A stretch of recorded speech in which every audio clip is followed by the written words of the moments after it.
Hi, in this presentation, I'm going to take you through the Nansen Legacy data lifecycle, taking you from when the data is first recorded on the ship right through to publication. The main aim here is that I can provide you with some context so you understand how everything fits together.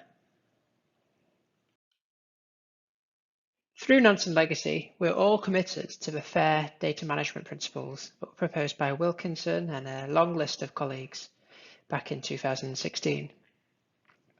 They suggest that scientific data should be published so that they are findable, accessible, interoperable, meaning that they can easily be used on other systems and software with minimal manual intervention, and also reusable. As a scientific community, we're now pretty good at making the data findable and accessible by depositing it in data repositories. This is actually often now a requirement when you publish your work in many scientific journals. But this does not mean that the data are easy for someone to use, and actually this is often not the case.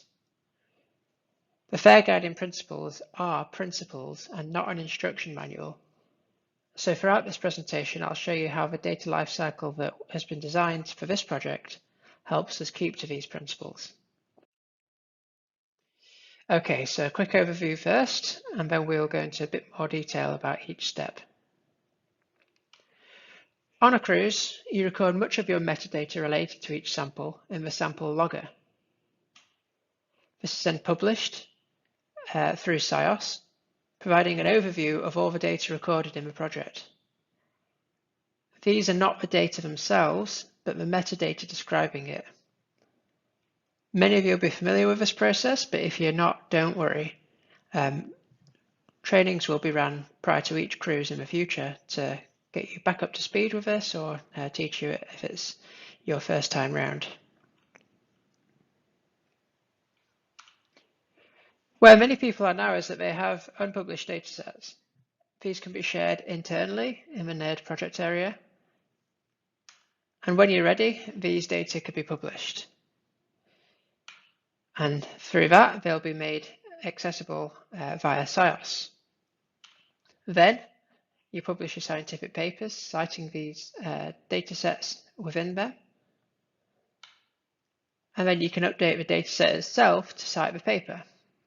And this order of publishing the data before the scientific paper is important, but actually it's not common practice. The time between these two steps is not defined, but as data managers, we're trying to encourage researchers to publish data as early as they possibly can in the interest of the wider scientific community. Although we do respect that there are many reasons why this has to be delayed in some cases, particularly if you're an early career researcher, for example. So let's move this flowchart to one side. And let's go through these points one by one. This will be the backbone of the presentation. You can also see in the top right the word FAIR written, and I'll change the colour of each letter when a certain step that we're talking about is helpful in fulfilling these data management principles. Hopefully this will help you understand exactly why we're doing things the way that we are. So the sample logger looks something like this. We have a metadata sheet that describes the entire data set, whilst the data sheet includes metadata that describes each individual sample or event. What you may not be familiar with is the row and column highlighted in red. These are usually hidden because they shouldn't be changed, but they're really important. These are terms based on Darwin Core, which is a commonly used data standard for biological data, and descriptions for what these terms mean can be searched for online. So anyone can find out exactly what is meant by each field if they are using the data. This contributes to making the metadata, at least, interoperable. And it is these fields that are used to read the data into the database or into the checker on board. So if these fields are not correct, the data should at least be ignored. But in reality, this ends up with a lot of back and forth between myself and yourself. One row in the datasheet corresponds to a single data point, and each row is read individually. So each row should contain all the information related to it. These sheets are then checked using the onboard checker whilst you're still on the cruise, preferably, so you can fix anything wrong with the sheet. And this reads the data based on these fields in the red boxes. You can then send your sheets to the person on board who's responsible for managing the data, and that person puts them into the cruise data folder so that they are backed up and then they get sent to me.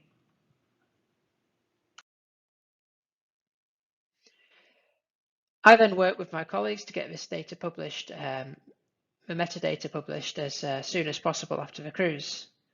There's been a delay in this recently because of a time between the previous data manager, Paul Ellington, leaving and me starting, but we're getting up to speed with things now. So this is then searchable via the SIOS webpage, and the portal for this looks a little bit like this. This might be a little bit tricky for you to read, so let's enlarge the text. So let's say you want to search for all the CGT chlorophyll A data from 2018. Well, we can do that. And this returns something like this, where we have links to each sample listed here, and we can click on one of those. Again, this text is a bit small, but what's important for you to take home is that here you can see a map showing the location of the sample or samples. You have links to the children or parents of the sample, so you can easily navigate through the metadata catalog. And what's written below is everything else that you've written on your sample logger in all of these fields. And there's also an option to output this to CSV file if you like. And you can actually output a broader amount of metadata to a CSV file also on the previous display. So this makes the metadata at least findable, but we still can't access the data themselves at this stage. So let's move on to that. Regarding the unpublished data, I've recently uploaded a slide pack to Yammer, which introduces you to NERD and SIOS. So please go and have a look at that, but I'll make this brief in this case. So unpublished data can be found and shared on NERD. This includes raw data from the cruises. You can create a shared working area where multiple people can collaborate on the same data. You can share your data with colleagues internally, and you can share you can stage your data for publication.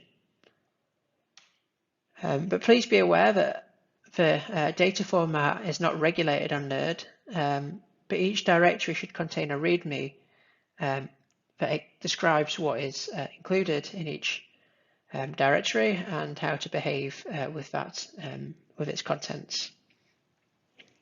There are READMEs in the root project folders that instruct you on what each folder contains. And there is also READMEs that instruct you how to manage any directories you create yourself. And those READMEs that you create, those directories you create yourself should also include READMEs of their own. And there's templates for you to adapt to do this, which will tell you what you have to include. Eventually, it will come time to publish your data. To make the data interoperable and reusable, standard data formats should be used. For biological data, this is more likely to be Darwin Core Archive, whereas for geophysical data, this is more likely to be NetCDF files. Without going into too much detail here, these data types have defined structures and should be used with common vocabularies. And this means that in theory, someone who downloads the data should be able to understand and reuse the data without any additional information. So basically this means that the files should behave as standalone files or archives. Now you can link to other sources of information within these data, but this should be able to behave as a starting point at least.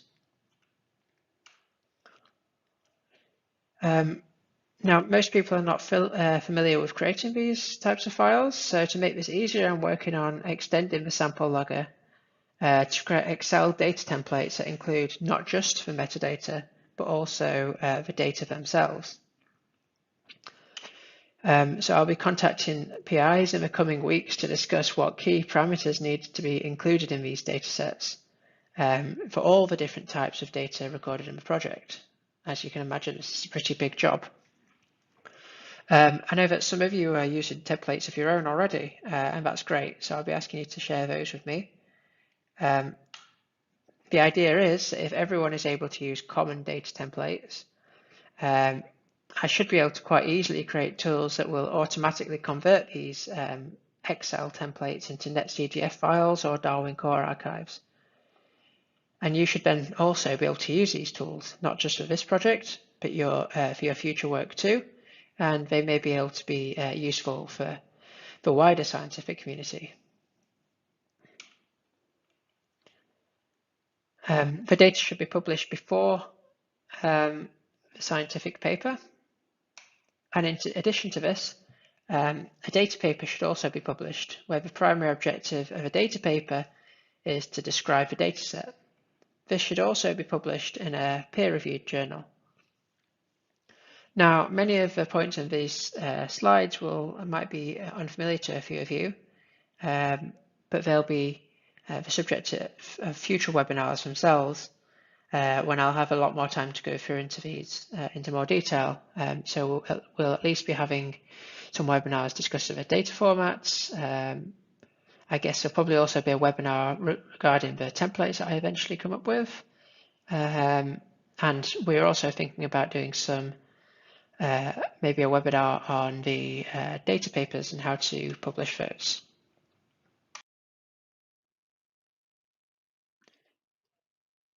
The data will be published in data repositories, such as the ones listed here, making the data both findable and accessible. The example repositories listed here all contribute to Nansen Legacy, and the data that we store within them will be accessible via SciOS, which we'll discuss in a moment. The data center will provide the dataset with a DOI, which is a digital object identifier, which is a type of persistent identifier. A DOI is universally unique. It remains fixed if the location of the data changes. And multiple data files can be assigned the same DOI within a single data collection.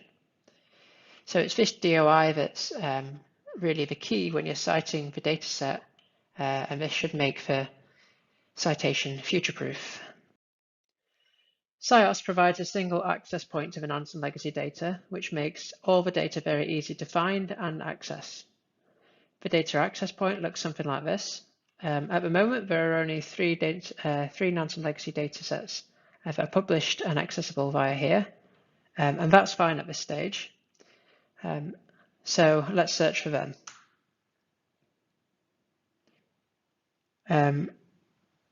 When you redirect to a page that looks like this, where you're provided with a map showing you the location of the data. And you can download the data by pressing this icon here. I stress again that the data themselves are not stored on SciOS, but when you click this button, you'll either be redirected to the data repository, where you may need to enter some user credentials or something like that. Or alternatively, in some cases, the data can be directly downloaded by pressing this button.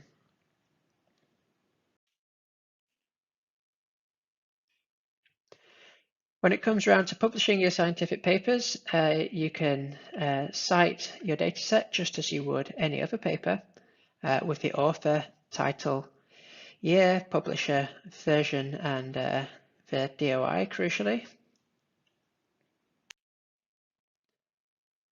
And finally, you can update the data file to cite the paper by updating the file history and the metadata.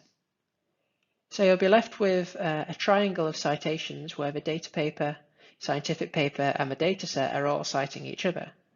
And more citations should be good news for scientists.